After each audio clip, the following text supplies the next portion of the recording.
Assalamualaikum warahmatullahi wabarakatuh. Perkenalkan, saya Karina Mega Puspita dari kelompok 1 Kriminologi 2019 PKNB. Saya akan membuka presentasi kali ini. Dalam video ini, kami akan membahas mengenai kriminalitas, tren kejahatan, dan kemiskinan di masa pandemi COVID-19. Dengan adanya pandemi COVID-19 di Indonesia berdampak pada peningkatan kemiskinan dan kejahatan. Penyebab dari peningkatan kemiskinan dan kejahatan diantaranya adalah banyaknya korban PHK dan dibebaskannya para narapidana sebagai alternatif dari antisipasi penyebaran virus corona. Di tengah pandemi, banyak lapangan pekerjaan yang terpaksa harus tutup. Ditambah lagi, penerapan PSBB di sejumlah wilayah yang menghimbau untuk melakukan work from home membuat masyarakat kelas bawah, khususnya napi asimilasi, kesulitan untuk memenuhi kebutuhan hidupnya.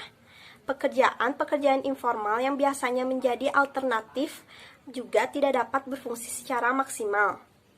Struktur sosial dalam kondisi pandemi membawa mereka ke dalam situasi anomi, yaitu situasi di mana terdapat ketegangan dan ketidakstabilan dalam struktur sosial yang membuat individu mengalami tekanan dan akhirnya melakukan tindakan yang menyimpang.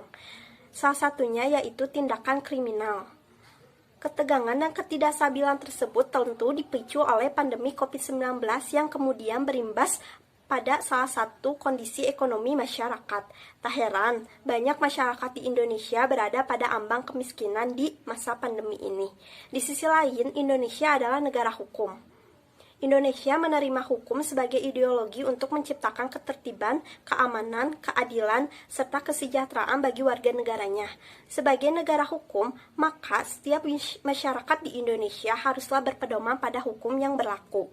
Maka dari itu, kelompok kami akan membahas mengenai kemiskinan dan kejahatan di masa pandemi, seperti hubungan antara kemiskinan, kejahatan, dan pandemi COVID-19 dengan teori kriminologi, teori sosial, dan teori hukum, implementasi secara yuridis, dan dampak dari kasus kriminalitas di masa pandemi. Penjelasan selanjutnya akan dijelaskan oleh rekan kelompok saya. Terima kasih. Baik, di sini saya Muhammad Rizal Setia akan membahas mengenai definisi kemiskinan serta hubungannya dengan kriminalitas. Secara harfiah, kemiskinan berasal dari kata dasar miskin yang artinya tidak berharta benda. Kemiskinan juga diartikan sebagai suatu keadaan di mana seseorang tidak dapat mencapai salah satu tujuannya atau lebih. Tujuan-tujuan yang dimaksud di sini tentunya dapat diinterpretasikan sesuai dengan persepsi seseorang. Dengan demikian, kemiskinan dapat diartikan berdasarkan kondisi seseorang dalam mencapai tujuan-tujuan yang diinginkan. Adapun hubungannya dengan kriminalitas, hingga saat ini kemiskinan masih kian meningkat dan telah menjadi masalah global. Masalah ini belum bisa dipastikan kapan akan berakhir. Masalah kemiskinan dapat dipahami dari uraian tentang kekurangan materi atau pemenuhan ekonomi, kebutuhan sosial, ketergantungan pada masyarakat, dan kurangnya pendapatan serta kekayaan manusia. Dengan masalah faktor ekonomi tersebut, tidak sedikit orang yang memecahkan masalah ini dengan cara-cara yang bertentangan dengan norma saat ini, yaitu melalui cara kriminal. Hal ini karena semakin banyak kebutuhan manusia yang tidak dapat dipenuhi, maka semakin menghalalkan segala cara seseorang untuk memenuhi kebutuhan hidupnya tersebut. Saya Wahyu Ramdhani. Di sini saya akan menjelaskan mengenai kemiskinan, pengangguran, dan kebodohan. Menurut Pak Surdi Suparlan, mendefinisikan kemiskinan sebagai suatu standar tingkat hidup yang rendah, yaitu adanya suatu tingkatan kekurangan materi pada sejumlah atau segolongan orang dibandingkan dengan standar kehidupan yang umumnya berlaku dalam masyarakat yang bersangkutan. Kemudian pengangguran. Menurut Sudono Sukirto menyatakan bahwa pengangguran adalah suatu keadaan di mana seseorang yang tergolong dalam angkatan kerja ingin mendapatkan pekerjaan, tetapi belum dapat memperolehnya. Pengangguran adalah keadaan di mana orang ingin bekerja namun tidak mendapatkan pekerjaan. Dan yang terakhir, kebodohan. Kebodohan adalah keadaan dan situasi di saat kurangnya pengetahuan terhadap sesuatu informasi yang bersifat subjektif. Hal ini tidak sama dengan tingkat kecerdasan yang rendah atau kedunguan, seperti kualitas intelektual dan tingkat pendidikan yang dimiliki seseorang. Sini saya akan menjelaskan mengenai teori kemiskinan dan teori kejahatan. Dipercaya bahwa ada dua paradigma atau teori besar dalam memahami kemiskinan, diantaranya yaitu yang pertama ada teori paradigma neoliberal. Kemiskinan adalah masalah pribadi, bukan masalah kelompok yang disebabkan oleh kelemahan atau pilihan hidup individu. Jika kekuatan pasar berkembang sebanyak mungkin dan pertumbuhan ekonomi setinggi mungkin, maka kemiskinan akan hilang. Kemudian teori paradigma sosial demokrat. Kemiskinan bukanlah masalah pribadi, tetapi masalah struktural. Kemiskinan adalah ketidakadilan sosial dan ketimpangan pendapatan yang disebabkan oleh sulitnya kelompok tertentu dalam memperoleh berbagai sumber daya sosial. Kemudian teori kejahatan. Teori kejahatan ada yang disebut dengan teori anomi Durkheim yang menggunakan istilah anomi untuk menggambarkan deregulasi. Menurutnya, perubahan sosial yang cepat dan intens di masyarakat berdampak pada besarnya semua lapisan masyarakat. Nilai utama yang diterima masyarakat menjadi kabur atau bahkan hilang. Kemudian ada teori asosiasi diferensial. Romli Atmasasmita berpendapat bahwa konsep sistem adalah kejahatan profesional atau kejahatan terorganisir. Pengertian kejahatan terorganisir adalah perilaku normatif yang mendukung perkembangan masyarakat. Yang terakhir ada teori kontrol sosial. Teori klasifikasi yang mengklaim tidak menanyakan mengapa orang melakukan kejahatan, tetapi mengapa mereka tidak melakukan kejahatan. Teori-teori ini berasumsi bahwa setiap orang memiliki keinginan untuk tidak pidana dan melanggar hukum, dan mencoba menjawab mengapa sebagian orang tidak. Kamila Cahyaningrum dengan NIM 190873. Di sini saya akan menjelaskan data empiris dari lembaga terkait Badan Statistik Nasional. Garis kemiskinan Kota Bandung tahun 2015 sebesar 376.000 dibandingkan dengan garis kemiskinan 353.000 tahun sebelumnya. Angka ini mengalami peningkatan. Dari data BPS dapat disimpulkan bahwa terdapat banyak kejahatan di Bandung. Pada tahun 2016 terdapat sekitar 3.547 kejahatan, di mana 743 kejahatan tersebut sebagian besar adalah penipuan. Disusun dengan pencurian 734 kasus. Pada saat yang sama sebanyak 797 kejahatan lainnya dilakukan. Selanjutnya, saya akan membahas mengenai perbandingan studi kasus nasional dan internasional. Perampokan dalam hukum internasional dan hukum nasional Indonesia. Bentuk-bentuk kejahatan internasional yang pertama adalah kejahatan genosida. Kejahatan genosida adalah suatu tindakan dengan maksud menghancurkan atau memusnahkan seluruh atau sebagian kelompok bangsa, ras, etnis, atau agama. Yang kedua adalah kejahatan terhadap kemanusiaan. Kejahatan terhadap kemanusiaan adalah perbuatan yang dilakukan sebagai bagian dari serangan yang meluas atau sistematik. Yang ketiga, kejahatan perang. Kejahatan perang adalah tindakan pelanggaran dalam cakupan hukum internasional. Yang keempat, agresi. Agresi adalah penggunaan pasukan bersenjata oleh sesuatu negara terhadap kedaulatan, keutuhan wilayah, atau kemerdekaan politik dari negara lain. Hukum internasional memandang perampokan sebagai suatu tindakan kejahatan. Dalam ruang lingkup hukum positif Indonesia tidak mengakui adanya perampokan. Namun, perampokan diklasifikasikan ke dalam pencurian dengan kekerasan. Melalui perbedaan hukum ini, diartikan bahwa kejahatan menjadi kajian penting sehingga diatur dalam lingkup internasional dan nasional. Sekian penjelasan dari saya, akan dilanjutkan oleh rekan saya. Terima kasih. Di sini saya akan melanjutkan pembahasan selanjutnya mengenai kronologi dari salah satu kasus, yaitu perampokan minimarket di salah satu kawasan di Duren Sawit. Kronologi terjadinya perampokan di sebuah minimarket di Jalan Masjid Augusto, Duren Sawit, kawasan Jakarta Timur, yang dirampok oleh sekelompok orang pada hari Kamis, tepatnya pada tanggal 16 April tahun 2020 pada jam 3 dini hari. Pelaku perampokan berjumlah 4 orang pria dengan asal dari 4 pelaku yang ini berasal dari kawasan Lampung dengan inisial AA, AR, YS, dan A. Dalam operasi tersebut, pelaku membawa mobil Avanza hitam. Jadi saat aksinya ini dilakukan pada saat minimarket sudah dalam keadaan tertutup. Dalam aksinya ini, keempat pelaku membagi tugas. Di antaranya 3 peran yang dimainkan oleh AA, AR, dan YS ditugaskan untuk memasuki minimarket untuk mengambil barang-barang dalamnya, sedangkan satu pelaku lainnya ditugaskan untuk menjaga mobil Avanza. Jadi ketika pelaku yang lebih dulu masuk untuk membobol pintu rolling door minimarket ditugaskan untuk mengambil barang-barang yang ada di minimarket, yaitu adanya setumpuk karung beras, rokok, hingga susu kemasan, juga berangkas yang berisi uang puluhan juta yang sudah berhasil diamankan di dalam mobil. Ketika perampokan ini berlangsung, aksi para pelaku dipergoki oleh polisi dari Polsek Duren Sawit yang tengah melintas ke tempat kejadian perkara saat sedang melakukan patroli.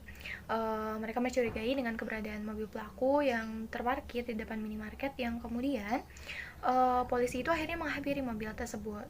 Pelaku yang berinisial A yang bertugas mengemudi mobil yang digunakan dalam aksinya langsung gas mobil saat polisi menghampirinya dikarenakan ia ketakutan dan melarikan diri sehingga hampir menabrak salah satu anggota polisi.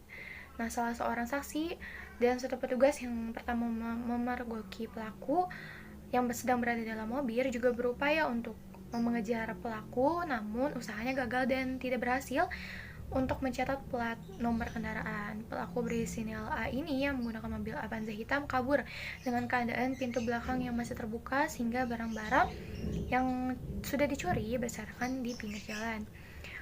Anggota polisi yang lainnya saat itu melihat pintu gerbang toko Alfamart yang sudah terbuka dengan gembok yang terpatah yang tergeletak di depan pintu. Setelah didekati, ada 3 orang yang keluar dari dalam membawa sejumlah barang hasil curian. Ketiga perampok ini akhirnya berusaha keluar dari minimarket untuk melarikan diri. Akan tetapi salah satu dari ketiga pelaku, yaitu YS, melawan kepada polisi dengan menggunakan parang yang dipegangnya. Polisi dengan sigap menembakkan tembakan peringatan kepada pelaku. Namun hal itu tidak dihiraukan oleh salah satu pelaku berinisial YS. Kemudian YS ini diberikan tindakan tegas dengan langsung ditembak oleh polisi dengan maksud agar tidak membahayakan petugas yang sedang bertugas. Pelaku YS ini yang tertembak langsung dibawa ke Rumah Sakit Polri Kramat Jati untuk segera mendapatkan penanganan dari medis. Pelaku YS tewas dalam perjalanan menuju ke rumah sakit, sedangkan AA dan AR berhasil diamankan oleh polisi yang kemudian dibawa ke Mapolsek Duren Sawit untuk dilakukan olah TKP dan untuk mendapatkan beberapa bukti di dalam minimarket. Dari kasus perampokan ini, kerugian yang diterima oleh minimarket mencapai 150 juta. Baik, rekan-rekan semua, di sini saya akan melanjutkan apa yang telah disampaikan oleh rekan kita tadi sebelumnya, yaitu mengenai kronologi perampokan minimarket di Duren Sawit. Nah, di sini saya akan menyampaikan mengenai sanksi apa yang akan didapat oleh para pelaku tersebut. Kalau kita menilik lagi ke atas, tadi berdasarkan kronologi yang telah dikemukakan, para pelaku ini melakukan suatu tindak pidana pencurian. Nah, di mana tindak pidana pencurian ini telah diatur dalam pasal 362 Kitab Undang-Undang Hukum Pidana. Namun, tindak pencurian yang dilakukan oleh para pelaku tadi itu bisa termasuk tindak pidananya itu, tindak pencuriannya itu ke dalam suatu tindak pidana pencurian dengan pemberatan yang diatur dalam pasal 363 Kitab Undang-Undang Hukum Pidana, ataupun tindak pidana pencurian dengan kekerasan yang diatur dalam pasal 365 Kitab Undang-Undang Hukum Pidana.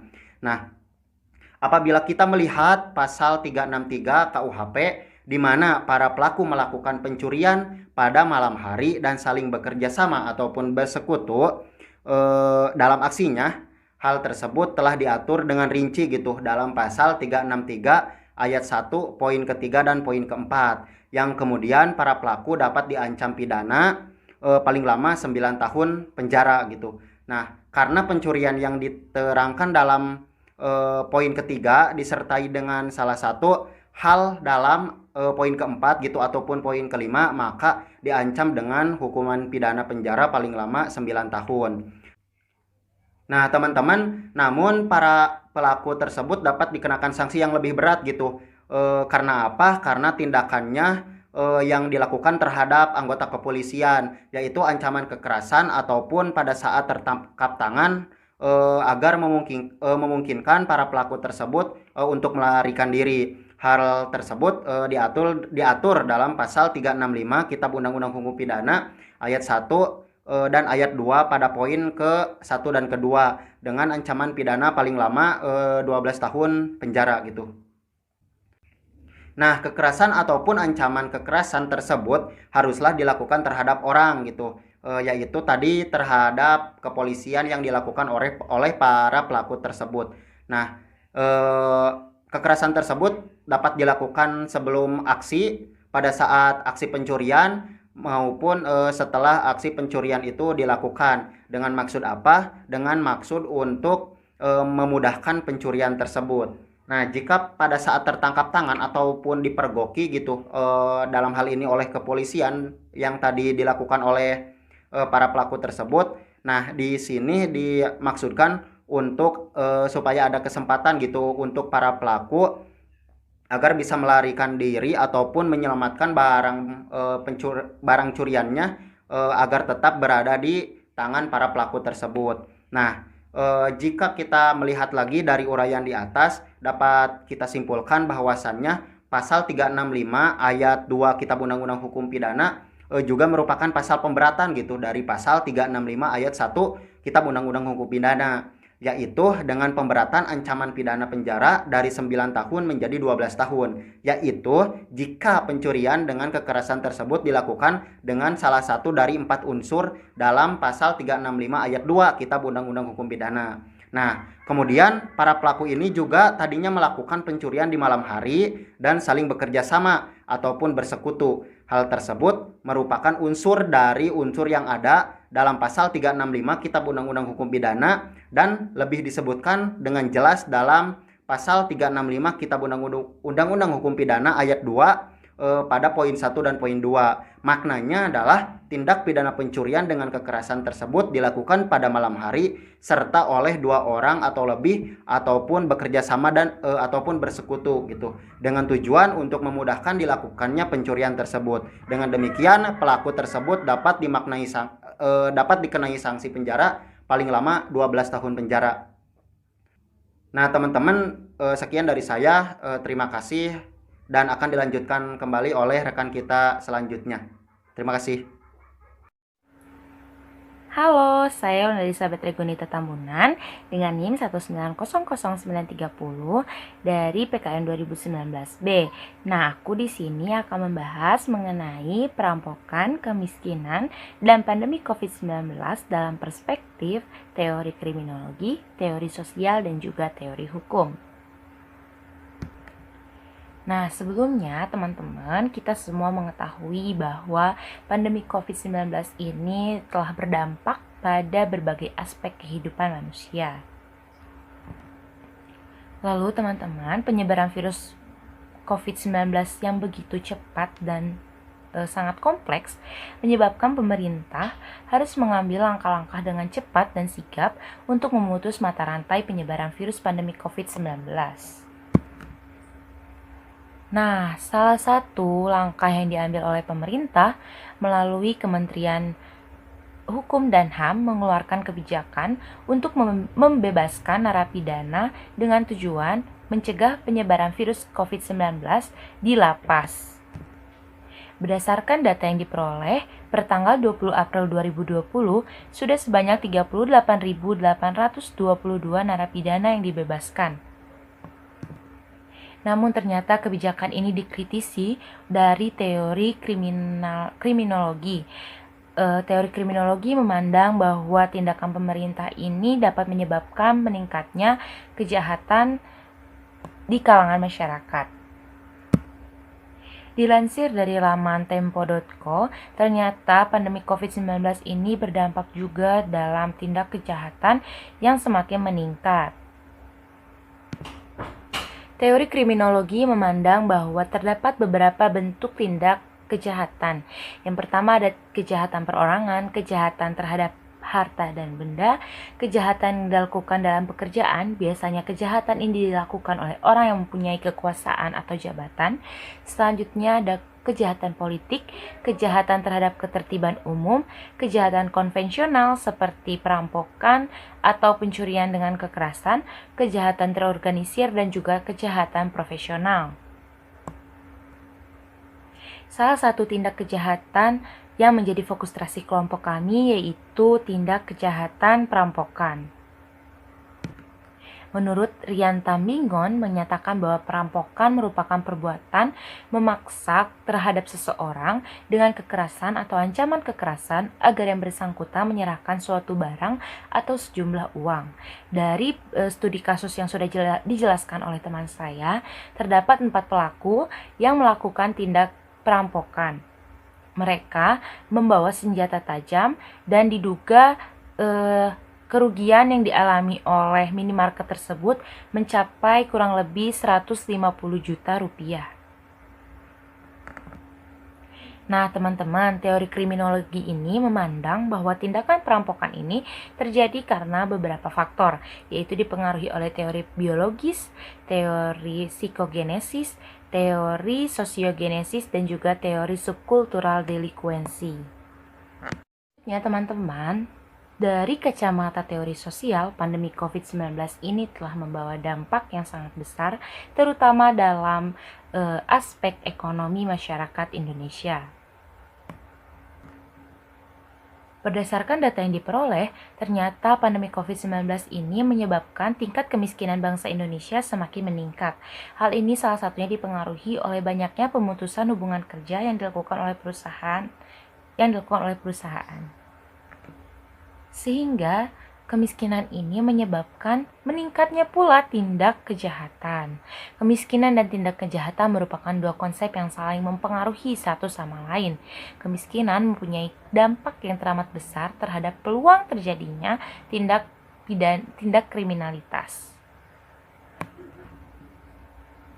Hal ini terjadi karena seseorang tidak dapat memenuhi kebutuhan hidupnya sehingga ia melakukan tindakan kriminalitas untuk dapat memenuhi kebutuhan hidupnya. Jadi seseorang akan melakukan tindakan kriminalitas karena ia tidak dapat memenuhi kebutuhan hidupnya, dia dirasa dituntut sehingga ia melakukan tindakan tersebut. Selanjutnya teman-teman, dalam perspektif atau kacamata teori hukum, memandang bahwa perampokan ini dalam hukum positif Indonesia tidak ada. Namun, perampokan diklasifikasikan ke dalam pencurian dengan tindakan kekerasan.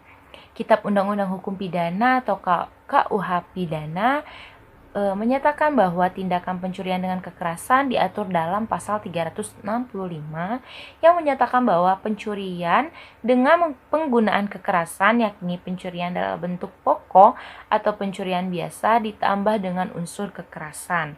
Dalam kasus yang kami analisis, terdapat 4 orang pelaku yang melakukan tindakan perampokan dengan membawa senjata tajam dan juga merusak fasilitas minimarket untuk mendapatkan uang sebesar kerugian yang mereka dapat sekitar 150 juta. Selain itu, salah satu dari pelaku juga sempat melawan terhadap polisi sehingga polisi melakukan tindakan pengamanan terhadap pelaku tersebut. Nah, teman-teman, dari penjelasan tersebut, maka dapat dikatakan bahwa antara perampokan, kemiskinan, dan juga pandemi COVID-19 merupakan satu kesatuan yang utuh yang saling mempengaruhi di masa pandemi COVID-19 ini. Sekian yang bisa saya sampaikan. Terima kasih. Salam sehat. Baiklah, di sini saya akan menjelaskan tentang aspek yuridis terhadap kasus perampokan minimarket di Duren Sawit. Perampokan minimarket di daerah Duren Sawit, Jakarta Timur, dilakukan oleh 4 orang pelaku. Nah, tindakan kejahatan yang mereka lakukan telah terorganisir, namun tindakan mereka dipergoki oleh pihak kepolisian. Akibat dari peristiwa ini, minimarket mengalami kerugian yang cukup besar, yaitu sekitar 150 juta. Selain itu, tindakan perampok juga menggunakan senjata tajam, yaitu berupa parang dan merusak minimarket. Tindak pidana pencurian yang diatur dalam pasal 362 KUHP yang menyatakan bahwa barang siapa mengambil barang sesuatu yang seluruhnya atau sebagian kepunyaan orang lain dengan maksud untuk dimiliki secara melawan hukum diancam karena pencurian dengan pidana paling lama 5 tahun atau pidana denda paling banyak Rp900. Dalam kasus ini, tindakan pencurian termasuk ke dalam pencurian dengan pemberatan. Tindakan pidana pencurian dengan pemberatan diatur dalam pasal 363 ayat 1 KUHP. Dalam kasus ini, tindakan dilakukan pada malam hari dan dilakukan lebih dari 2 orang, sehingga kasus ini termasuk ke dalam kategori pencurian dengan pemberatan. Kasus ini juga diatur dalam pasal 365 ayat 1 tentang pasal pencurian dengan kekerasan dengan bunyi diancam dengan pidana penjara paling lama 9 tahun. Pencurian yang didahului disertai atau diikuti dengan kekerasan terhadap orang yang dimaksud untuk mempersiapkan atau mempermudah pencurian atau dalam hal tertangkap tangan untuk memungkinkan melarikan diri sendiri atau peserta lainnya atau untuk tetap menguasai barang yang dicuri. Juga diatur dalam pasal 365 ayat 2. Nah, dari kasus tersebut, maka dapat dikatakan bahwa pelaku akan mendapatkan pidana 12 tahun penjara. Terima kasih, selanjutnya akan dijelaskan oleh teman saya. Assalamualaikum warahmatullahi wabarakatuh. Perkenalkan, nama saya Devi Mutiara Surya dengan NIM 1904542. Di sini saya akan menjelaskan mengenai dampak dan penanggulangan terhadap kasus perampokan minimarket di Duren Sawit. Personel kepolisian menembak satu tersangka berinisial YS saat beraksi di Duren Sawit. Tersangka itu sempat melawan petugas menggunakan sebilah parang, sedangkan 2 lainnya berinisial AR dan AA berhasil ditangkap. Pada saat kejadian, ketika 1 orang kabur dengan mobilnya, 3 perampok lainnya keluar dari minimarket. Mereka pun langsung mencoba melarikan diri dari polisi. Salah seorang di antara mereka, yakni YS, malah melawan polisi dengan senjata tajam yang dipegangnya, sehingga polisi melakukan tindakan tegas dan terukur. Jadi, pelaku tersebut meninggal dunia karena tertembak. YS langsung dibawa ke Rumah Sakit Polri Kramat Jati guna mendapat penanganan medis. Sedangkan AA dan AR berhasil diamankan polisi dan dibawa ke Mapolsek Duren Sawit. Kabid Humas Polda Metro Jaya Kombes Yusri Yunus menyatakan bahwa kerugian minimarket mencapai 150 juta sebab terdapat berangkas dan barang-barang lainnya yang dicuri dari dalam minimarket tersebut. Jadi dampak dari itu adalah 1 orang meninggal dan 150 juta kerugian dari minimarket tersebut. Lalu adapun penanggulangan ada 3 bentuk penanggulangannya. Seperti yang pertama itu preemptif. Preemptif poin A itu dari fungsi BIMAS, bimbingan dan penyuluhan masyarakat, sabara maupun polsek-polsek berkaitan dengan kejahatan begal. Di poin B, program mengabdi dan melayani yaitu dengan safari, Kamtibnas, keamanan ketertiban masyarakat kepada tokoh masyarakat maupun perangkat desa. Lalu poin C ada pembinaan masyarakat melalui Polmas, yaitu mengaktifkan Polmas. Lalu poin selanjutnya menggandeng media massa agar menyampaikan kepada masyarakat untuk selalu waspada dengan kejahatan begal. Lalu penanggulangan yang kedua yaitu preventif. Di poin A ini strong point di daerah rawan baik dari Polres maupun Polsek. Poin B melaksanakan operasi rutin, pendekatan dan penyebaran informan, dan pendekatan terhadap residivis. Yang ketiga, penanggulangan yang ketiga yaitu represif. Seperti menangkap pelaku dan memprosesnya sesuai dengan prosedur hukum yang berlaku, pembinaan secara langsung saat penyidikan secara personal terhadap pelaku, memberantas penadah, dan sikap tegas terhadap pelaku, yakni jika meresahkan masyarakat dan melawan petugas, dilakukan tembak di tempat sesuai dengan SOP. Mungkin sekian materi yang bisa saya sampaikan. Wassalamualaikum warahmatullahi wabarakatuh. Baik, perkenalkan nama saya Afni Maulida dengan NIM 1907762. Di sini saya akan memberikan kesimpulan dari video kali ini. Kejahatan merupakan bentuk gejala sosial yang sebenarnya takkan pernah usai untuk terus dipelajari dan dikaji. Sehingga pada masa pandemi COVID-19, tindakan kejahatan kriminal semakin meningkat, yang menimbulkan keresahan di kalangan masyarakat, khususnya masyarakat Indonesia, yang menjadi faktor utama dikarenakan faktor ekonomi, yaitu meningkatnya kemiskinan. Terlebih negara Indonesia memiliki kasus penyebaran COVID-19 terbesar, yaitu sebanyak 1.558.145 jiwa.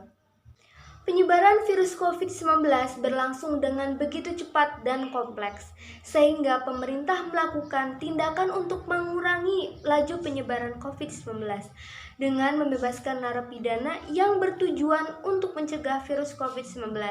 Namun, pada tindakan ini menimbulkan kemungkinan mereka melakukan tindakan kriminalitas lainnya dan membuat masyarakat lebih khawatir, terlebih pada saat ini grafik tindakan kejahatan di masa pandemi COVID-19 semakin meningkat. Kemudian terdapat beberapa teori yang menyatakan timbulnya suatu kejahatan, yaitu yang pertama teori biologis, yaitu pelaku kejahatan memiliki bakat jahat sejak lahir yang didapat dari warisan nenek moyangnya karena faktor fisiologis. Yang kedua yaitu teori psikogenesis, yaitu pelaku kejahatan yang berada dalam keadaan tertekan karena faktor inteligensi yang dapat melakukan tindakan kriminalitas. Yaitu yang ketiga teori sosiogenis, yaitu pelaku kejahatan yang mempunyai tekanan kelompok, status sosial, dan lain sebagainya, yang dapat menyebabkan ia melakukan tindakan kriminalitas yang dipengaruhi oleh sosial psikologis yang deviatif. Yang keempat yaitu teori subkultural delinquency, yaitu seseorang yang dapat melakukan tindakan kejahatan berdasarkan letak suatu daerah yang menyebabkan terjadinya suatu kejahatan. Mungkin cukup sekian video dari kami, kurang lebihnya kami memohon maaf jika ada kata-kata yang salah dan jika ada kata-kata yang kurang berkenan di hati kalian. Kami memohon maaf dan kami berterima kasih karena kalian sudah menonton video kami. Wabillahi taufiq wal hidayah. Wassalamualaikum warahmatullahi wabarakatuh.